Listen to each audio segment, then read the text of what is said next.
बिस्मिल्लाहिर्रहमानिर्रहीम। अस्सलाम वालेकुम क्लास 9 के स्टूडेंट्स, कैसे हैं आप सब लोग। उम्मीद है सब लोग ठीक होंगे।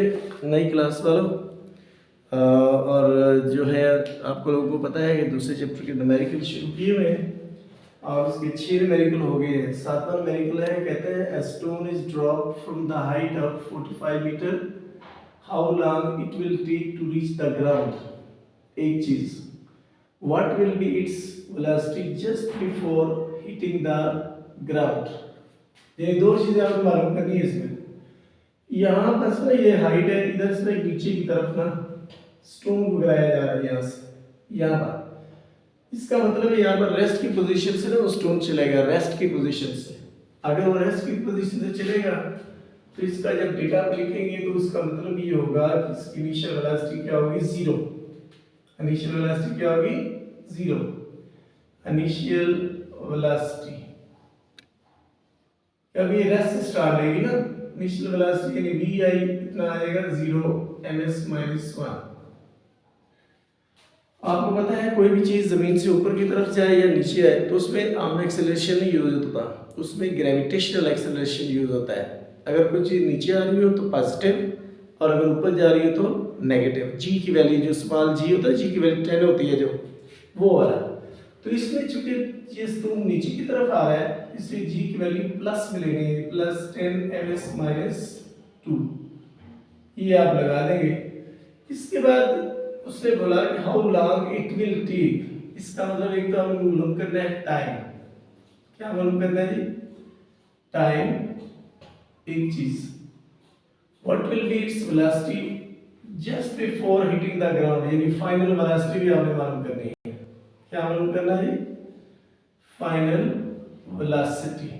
यानी आपने दो चीजें मालूम करनी है, VF भी मालूम करना है, ठीक है। और आपके पास हाइट उसने बता दी है, हाइट भी ये सबसे पहले लिखनी चाहिए थी ये वाली। और हाइट इधर लिख रहे हैं तो ज्यादा अच्छा था, हाइट को h से ज्यादा करते हैं और ये 45 मीटर। अच्छा एक बात आपने याद रखनी है कि ये हाइट और डिस्टेंस दोनों एक ही चीज़ें हैं। हाइट सिर्फ इस सूरत में लिखते हैं जब कोई चीज़ ज़मीन से ऊपर की तरफ जा रही हो या वापस आ रही हो तो हाइट लिखते हैं, वैसे ज़मीन पर हो तो हम लोग क्या लिखते हैं, उसको डिस्टेंस एस से ज़ाहिर करते हैं। तो अब हम लोग पहले हमारे पास एच नज़र आ रहा है और इसमें टाइम तो नज़र ही नहीं आ रहा, टाइम तो भी हम निकालना है। तो पहले हम क्या करते हैं, हमारे पास चूँकि VF भी नहीं दिया हुआ, हम पहले क्या करते हैं एक चीज टी या VF निकाल लेते हैं। जब VF निकल आएगा ना हमारे पास तो फिर टाइम निकालना आसान होता है। पहले हम फाइनल वेलोसिटी निकालते हैं। या सॉल्यूशन डाला, लिखा फॉर VF, ठीक है। फाइनल वेलोसिटी के लिए आप थर्ड इक्वेशन यूज करना पड़ेगा क्योंकि टाइम नहीं दिया हमारे पास। टाइम ना दिया तो फिर हम लोग फर्स्ट इक्वेशन यूज नहीं कर सकते। लिखेंगे according to third equation of motion. ये बोर्ड का पेपर, ये बोर्ड में आने वाला क्वेश्चन है, इक्वेशन ऑफ मोशन। ये सभी क्वेश्चन जो है पेपर में आने वाले हैं। थर्ड इक्वेशन क्या होती है, 2as is equal to VF square minus VI square, ये ना होता है। अब इसको हमने करना क्या है, क्योंकि इसमें ग्रेविटेशनल एक्सेलरेशन दिया हुआ है तो इसको चेंज कर देना है। 2 वैसे लिखा, ए की जगह आप लिख देना G और S की जगह आप लिख देना H।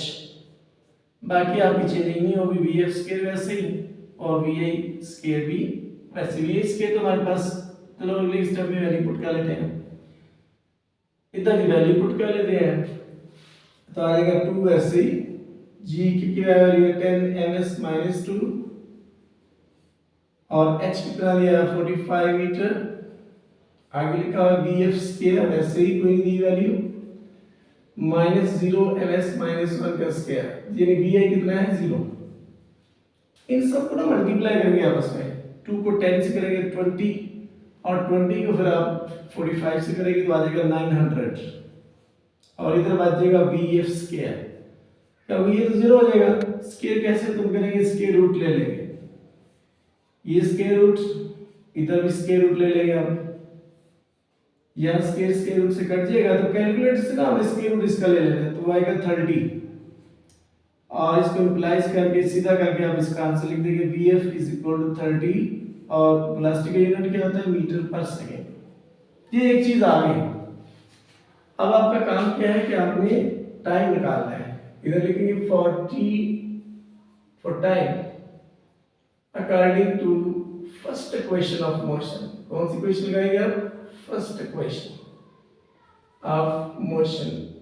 फर्स्ट इक्वेशन क्या होती है? VF is equal to VI plus AT और इसको हम ग्रेविटेशनल में लिखेंगे तो आएगा PF is equal to VI plus GT इस तरह। और ये लंबा थोड़ा चलेगा। VF कितना निकाला जी आपने? 30 ms माइनस 1,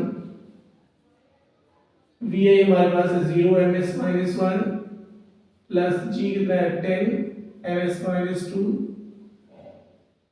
और T नहीं दिया वैसे लिख दिया। चूंकि ये 0 है तो ये तो 0 ही रहेगा, इस पे तो कोई फर्क नहीं पड़ेगा। तो ये आ जाएगा 30 इज इक्वल टू आ जाएगा 10T। तो 10 मल्टीप्लाई होगा इधर क्या हो जाएगा? डिवाइड। 30 से 10 को डिवाइड करेंगे तो क्या जवाब आएगा? 10 3 टाइम और यहाँ पर इम्प्लाइज करके T का आंसर आ जाएगा 3 और टाइम का यूनिट क्या आता है? सेकेंड। तो ये सेकेंड आ गई है 3 सेकेंड, ये इसका टाइम आ गया है। यूं ये वाला न्यूमेरिकल जो है ये फिनिश हो गया है और ये काफ़ी इंपॉर्टेंट लगता है मुझे। और अब आप जब भी पेपर देंगे तो इसमें ये नज़र आ सकता है जी। इसको अच्छी तरह कर लेना है। Thank you so much for watching. और इसमें आपने मुझे कमेंट करके बताना है कि समझ आई कि नहीं आई। क्वेश्चन आपने अच्छे तरीके से याद रखनी है, फर्स्ट सेकंड थर्ड कौन से हैं। Thank you so much.